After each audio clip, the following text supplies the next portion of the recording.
Hello, আসসালামু আলাইকুম everyone. আমি সাকিব। আমি Sanjita. Welcome to our channel. So আমাদের গেট আপ দেখে মনে হচ্ছে হয়তো কানাডাতে এখন বসন্ত চলে এসেছে, but inside from our heart আমরা বাঙালি এবং আজীবন সেটাই থাকবো।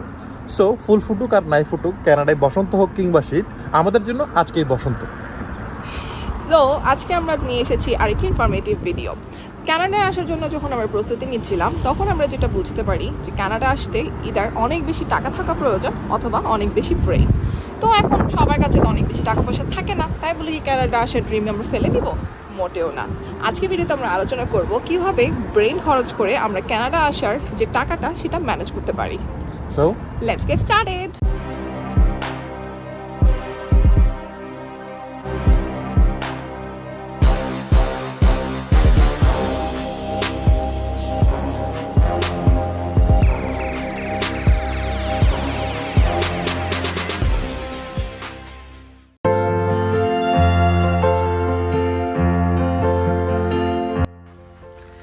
তো বাইরে অনেক বেশি ঠান্ডা ছিল, আমরা জ্যাকেট ট্যাকেট তো কিছুই পরিনি। তো ঠান্ডায় আসলে ওখানে দাঁড়িয়ে ভিডিও করার মতো অবস্থা ছিল না, তাই আমরা এখন বাসায় চলে এসেছি।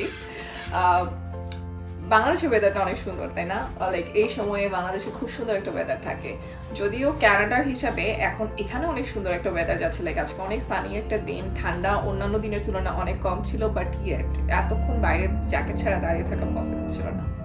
সো যেটা আমরা বলছিলাম যে আজকে আমরা আলোচনা করব কিভাবে আপনি আপনার ব্রেনকে খরচ করে, ব্রেনকে ইউজ করে, মাথা খাটিয়ে কিভাবে আপনি আপনার কানাডা আসার যে খরচটা সেটা আপনি উঠিয়ে আনতে পারেন।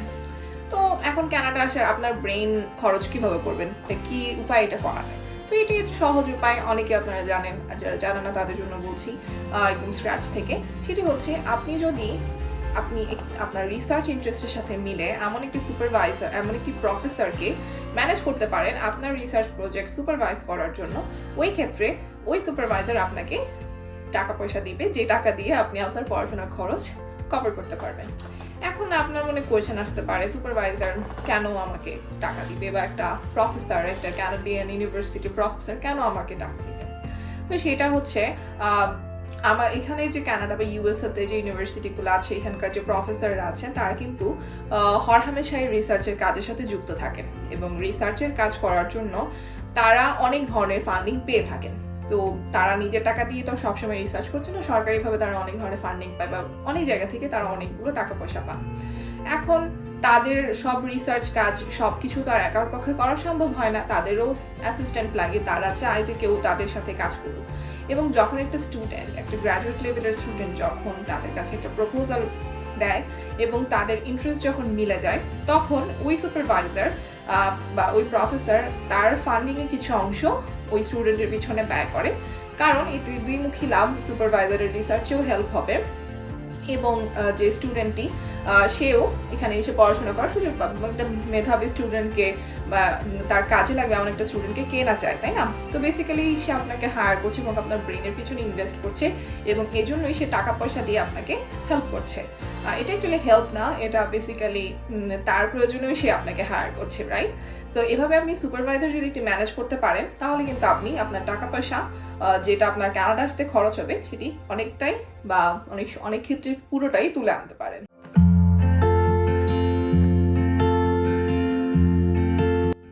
সত্যি খুব ভালো লাগছে, তাই না? যে একটা প্রফেসর বা একটা সুপারভাইজার আপনাকে হায়ার করবে এবং আপনাকে টাকা পয়সা দিবে যেন আপনি এসে পড়াশোনা করতে পারেন। কিন্তু এখন কোয়েশ্চেন তো আসছেই মাথায় যে আপু এমন প্রফেসর আমরা কোথায় খুঁজে পাবো? এখন ঘরে বসে তো আসলে এইভাবে পাওয়া সম্ভব না, মানে ঘরে বসে পাওয়া সম্ভব, লাইক শুধু বসে থাকলে তো এটা পাওয়া সম্ভব না। এই জন্য আমাদের কিছুটা সময় বের করে কিছুটা হোমওয়ার্ক করতে হবে। হ্যাঁ, এখন আপনাদের মাথায় আসবে এখন আমরা কিভাবে করব, কিছুই তো জানি না, কিছুই তো বুঝি না।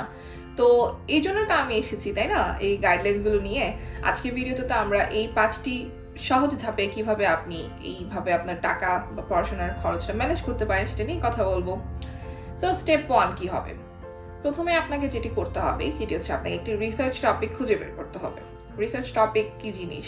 কারণ রিসার্চ টপিক হলো এমন একটা টপিক বা এমন একটা সাবজেক্ট এরিয়া যেখানে আপনি গবেষণা করতে চান, যে জিনিসটাতে আপনার হয়তো বা ইচ্ছা আছে পড়াশোনা করার, ফার্দার এটা নিয়ে আরো বেশি নতুন কিছু বের করে আনার। এখন রিসার্চ টপিকগুলো আমরা কি বেসিসে সিলেক্ট করতে পারি? তো আমরা যখন ব্যাচেলার্স লেভেলে পড়াশোনা করি তখনই আমাদের অনেক সাবজেক্ট থাকে যেগুলোতে আমার অনেক ইন্টারেস্ট ক্রিয়েট হয়, তাই না? যে আমার কোনো একটা সাবজেক্ট পড়তে ভালো লাগছে। ফর এক্সাম্পল, আমি যখন ল পড়ছিলাম তখন আমার ইন্টারন্যাশনাল ল ভালো লাগছিল।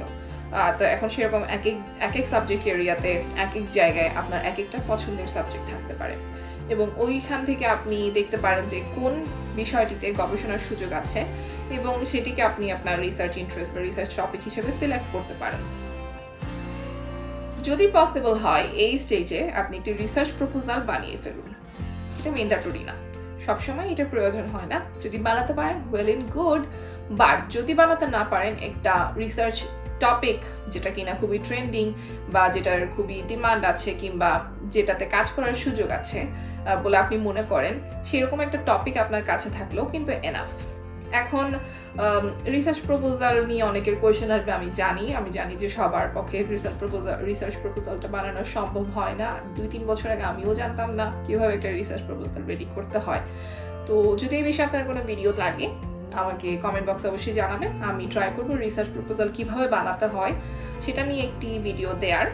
অনেক লেন্দি প্রসেস, বাট আমি ট্রাই করবো যদি আপনারা চান। তো এনাফ কমেন্ট আমি চাই, তাহলে আমি এটা নিয়ে একটা ভিডিও মেক করবো।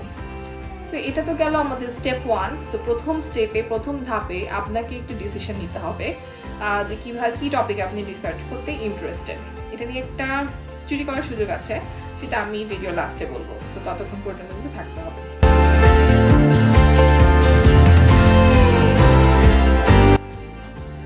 এখন আসি স্টেপ 2-তে।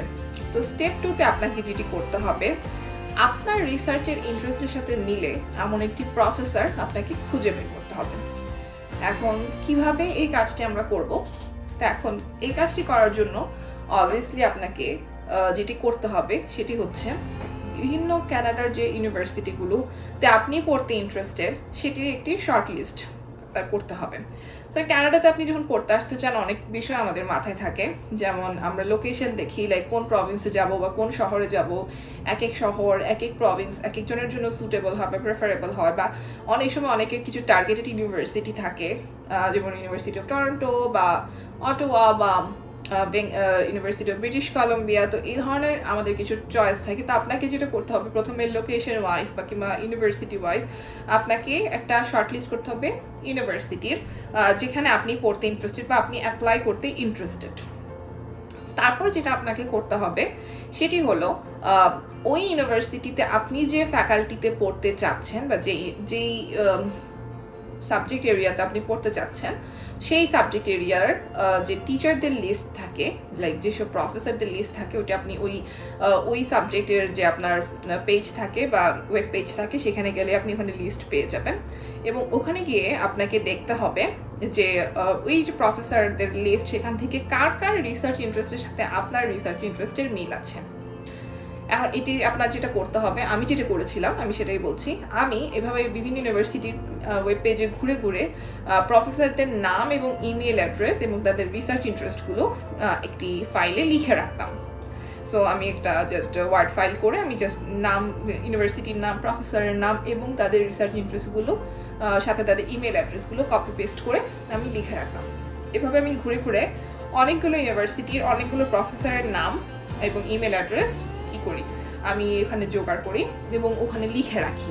তো এরপরে আমাদের যেটা করতে হবে যে আপনার দেখতে হবে যে কার সাথে আপনার রিসার্চ ইন্টারেস্ট সবচেয়ে বেশি মিলে, এবং এভাবে করে আপনাকে আপনার চয়েসটাকে ন্যারো ডাউন করতে হবে।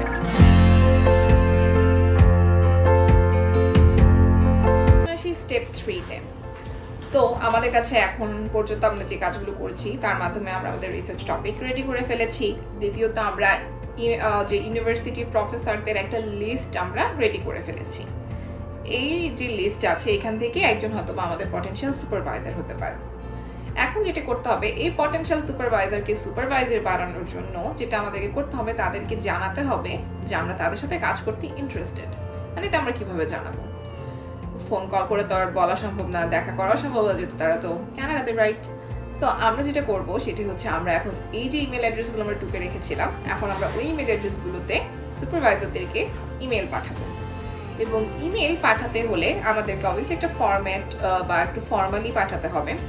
এখন ইমেল পাঠানোর আগেও আপনাদেরকে কিছুটা হোমওয়ার্ক করতে হবে। কি হোমওয়ার্ক করতে হবে সেটি হলো যে সুপারভাইজারকে বা যে প্রফেসরকে আপনারা ইমেল করতে চাচ্ছেন তার সম্পর্কে একটু ভালো করে পড়ুন।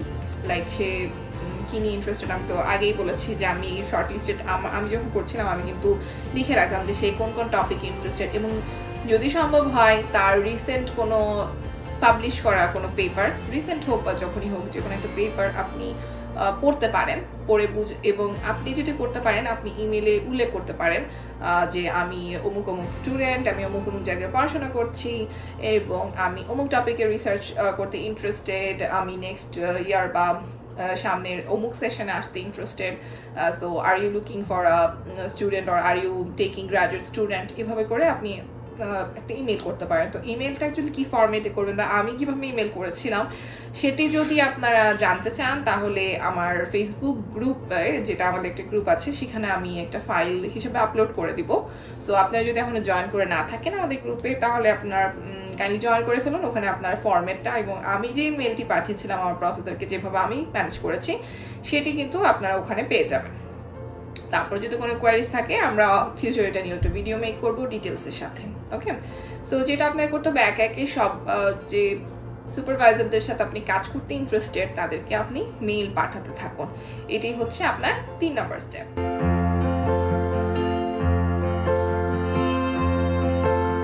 ইমেল করা হয়ে গেল। ও বাই দ্য ওয়ে, আমরা এখন স্টেপ 4 নিয়ে কথা বলবো। সো ইমেল করা শেষ, সো হোয়াট নেক্সট? এখন হলো অপেক্ষার পালা। আপনাকে অনেক ধৈর্য নিয়ে অপেক্ষা করতে হবে, কারণ আমাদের মনে রাখতে হবে যারা ধৈর্য ধরে, ধৈর্যশীলদের জন্য, ধৈর্যশীলদের সাথে আল্লাহ থাকেন এবং ধৈর্য ধরলে আপনি এর ফল পাবেন। সো আপনাকে এখন ধৈর্য ধরে বসে থাকতে হবে for reply. But the thing is that আপনি যদি 100টা ইমেল করে থাকেন 100টা রিপ্লাই আপনার আসবে না। সো এক্ষেত্রে কেমন হয়, কারণ দেখা যায় আমাদের দেশে পোলাপাইন ছেলেমেয়েরা যখন প্রেম করার জন্য ফেসবুকে ফ্রেন্ড রিকোয়েস্ট পাঠায় বা মেসেজ পাঠায় বা সরাসরি কাউকে প্রেমের প্রস্তাব দেয়, তো সবাই তো রিপ্লাই দেয় না। যার সাথে ব্যাটে বলে মানে আপনার ব্যাটে বলে লেগে যায় সেই আপনাকে প্রেমের প্রস্তাবে সাড়া দেয়। ইট গোজ সেম লাইক হিয়ার। এটাও আপনার সাথে প্রফেসরের এক ধরনের প্রেম। প্রফেসর যদি আপনার ভাল লাগে, আপনার প্রেমে সে পড়ে যায়, তখন সে আপনাকে সুপারভাইজ করতে রাজি হবে।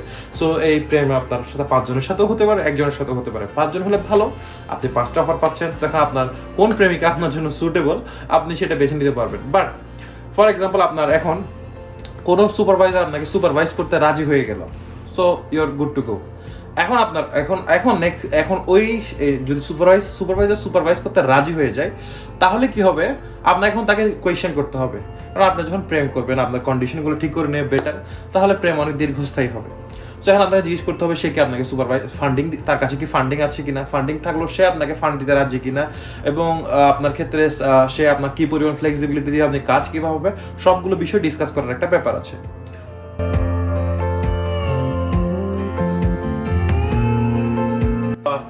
নাও আমরা কথা বলবো স্টেপ 5 নিয়ে। তো আমি আমার লোকেশন কেন চেঞ্জ করলাম, আমি অনেকক্ষণ ধরে সঞ্জিতাকে বলছিলাম শুট করতেছি, আমি চা খাই অনেক বেশি, ডেইলি মিনিমাম 10-15 কাপ চা খাই।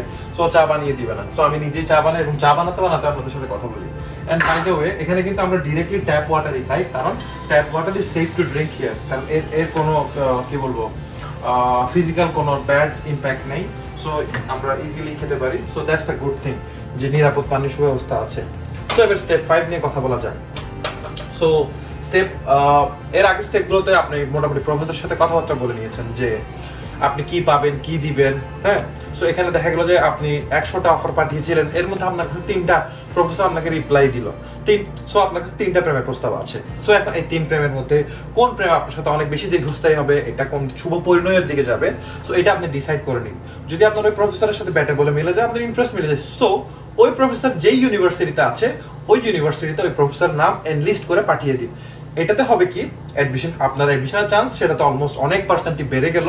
প্লাস যখন আপনি একজন প্রফেসরের নাম এনলিস্ট করে দিচ্ছেন, অ্যাডমিশন কমিটি যখন আপনার প্রোফাইল ওপেন করবে তখন সে ইজিলি স্যাটিসফাইড হয়ে গেল, ওকে এই প্রফেসর ওনাকে সুপারভাইজ করার জন্য রাজি হয়ে গিয়েছেন এবং ওনার কাছে ফান্ডও আছে। সো আপনার অ্যাডমিশনও হয়ে গেল এবং আপনার ফান্ড পাওয়ার এবং হয়তো পুরো ফান্ড পাওয়ারই চান্সেস বেড়ে গেল। সো এই হলো 1 2 3 4 5 5টি স্টেপ, যে 5টি স্টেপের মাধ্যমে আপনি খুব সহজেই ব্রেইন খাটিয়ে মাল টু কম খরচ করে ক্যানাডা আসতে পারবেন। সানজিদা বলেছিল ভিডিওর লাস্টে চোরাবুদ্ধির কথা বলবে। সো চলুন সানজিদার কাছে যাই এবং ওর চোরাবুদ্ধির কথা শুনি এবং আমি আমার চা বানানোটা কমপ্লিট করি।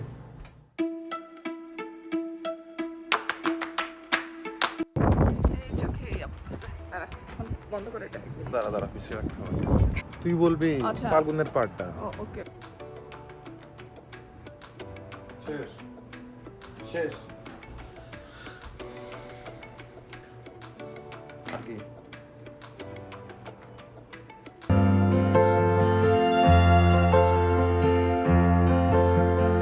সো এখন আসি যে ছোট টিপস বা ট্রিক্স আমি দিব বলেছিলাম সেটিতে, বা একটু চোরা বুদ্ধি দিব। আমিও বাংলাদেশের থেকে পড়াশোনা করে এসেছি, সো আমি জানি যে এই 5টি ধাপ যে আমি বললাম এর মধ্যে সবচেয়ে কঠিন কিন্তু প্রথম ধাপটা। যে কোনো কাজে প্রথম স্টেপটা নেওয়াই কিন্তু সবচেয়ে কঠিন হয়ে থাকে। মানে রিসার্চ টপিক খুঁজে বের করা বা একটা গতানুগতিক বা একটা কি বলেন যে বর্তমান সময়ে এমন একটা টপিক যেটাতে আমি একটা প্রফেসর খুঁজে পাওয়ার চান্সেস থাকবে, এই ধরনের একটা টপিক খুঁজে বের করা স্পেশালি যারা সোশ্যাল সায়েন্সের স্টুডেন্ট তাদের জন্য অনেক বেশি কঠিন হয়ে যায়, তাই না?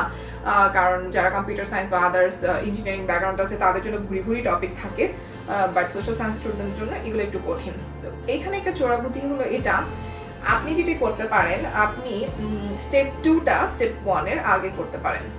মানে যেটি হলো, আপনি যদি প্রথমেই আপনার পছন্দ অনুযায়ী ইউনিভার্সিটি এবং প্রফেসর সিলেক্ট করেন, ধরলাম আমি ইউনিভার্সিটি অফ ক্যালগারিতে পড়তে ইন্টারেস্টেড, তাই না? তো আমি এখন গেলাম, আমি পলিটিক্যাল সায়েন্স পড়তে ইন্টারেস্টেড, আমি ঢুকলাম, দেখলাম যে প্রফেসর ওখানে লেখা আছে যে হ্যাঁ অমুক প্রফেসর সে স্টুডেন্ট নিবে, তার মানে তার কাছে হয়তো বা ফান্ডিং আছে এবং সে অলরেডি রিসার্চের জন্য স্টুডেন্ট খুঁজছে, কারণ এটা তো আমার জন্য একটা ভালো সুযোগ। তার মানে ওখানে অ্যাপ্রোচ করলে আমার কাজ হওয়ার সম্ভাবনা অনেক বেশি। কিন্তু ওই প্রফেসরের মানে আমার কাছে কোনো রিসার্চ প্রপোজাল নাই, বেসিক্যালি আমি জানি না কি নিয়ে আমি রিসার্চ করি, আমি জাস্ট চাই আমি কানাডা যাব, পড়াশোনা করব, দ্যাটস অল। যে কোনো সাবজেক্টে পড়তে বা যে কোনো টপিক নিয়ে রিসার্চ করতে আমি ইন্টারেস্টেড। তো সেটার ক্ষেত্রে আপনি যেটা করতে পারেন, প্রফেসরের প্রোফাইল ঘেটে তার রিসার্চ ইন্টারেস্টের কিসে আছে সেগুলো দেখে বা তার রিসেন্ট কাজগুলো কি সেটা দেখে সেই ধরনের একটা টপিকে যদি আপনি রিসার্চ প্রপোজাল মেক করতে পারেন বা তার কাছাকাছি একটা টপিক নিয়ে যদি আপনি প্রফেসরকে অ্যাপ্রোচ করেন, তাহলে কিন্তু আপনার কাজ অনেকটা সহজ হয়ে যায়, তাই না? কারণ আমি জানি যখন আমাদেরকে বলা হয় যে একটা রিসার্চ টপিক বের করা, আমরা আকাশে তাকিয়ে থাকি, কি করব, কোনো কিছুই আমরা জানি না। আমি এই ফেজ দিয়ে গিয়েছি, সো আমি জানি যে এই কাজটা কিন্তু আপনারা করতে পারেন, এবং এই জাস্ট স্টেপ 2টা যদি স্টেপ 1-এর আগে করে ফেলেন তাহলে আপনার জন্য পথটা আরেকটু ইজি হয়ে যাবে।